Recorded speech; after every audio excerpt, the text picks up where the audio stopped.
बिस्मिल्लाहिर्रहमानिर्रहीम। अस्सलाम वालेकुम वरहमतुल्लाहि वबरकातुहू। एक हकीम से पूछा गया, ज़िंदगी में कामयाबी कैसे हासिल होती है।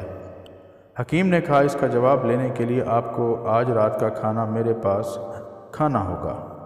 सब दोस्त रात को जमा हो गए। इसने सूप का एक बड़ा बर्तन सबके सामने लाकर रख दिया, मगर सूप पीने के लिए सबको एक एक मीटर लंबा चमचा दे दिया और सबको कहा कि आप सब अपने अपने लंबे चमचे से सूप पीना है।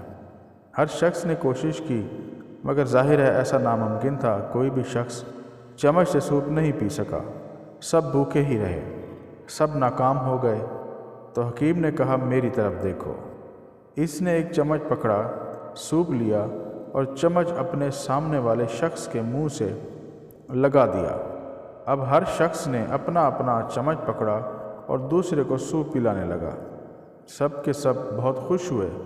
सूप पीने के बाद हकीम खड़ा हुआ और बोला, जो शख्स ज़िंदगी के दस्तरख्वान पर अपना ही पेट भरने का फ़ैसला करता है वो भूखा ही रहेगा, और जो शख्स दूसरों को खिलाने की फ़िक्र करेगा वो खुद कभी भूखा नहीं रहेगा।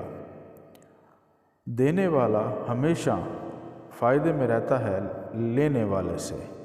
आप ज़िंदगी में इस वक्त तक कामयाब नहीं हो सकते जब तक आपके दोस्त अहबाब कामयाब नहीं होते। हम सब की कामयाबी का रास्ता दूसरों की कामयाबी से होकर गुज़रता है। जज़ाकल्लाह।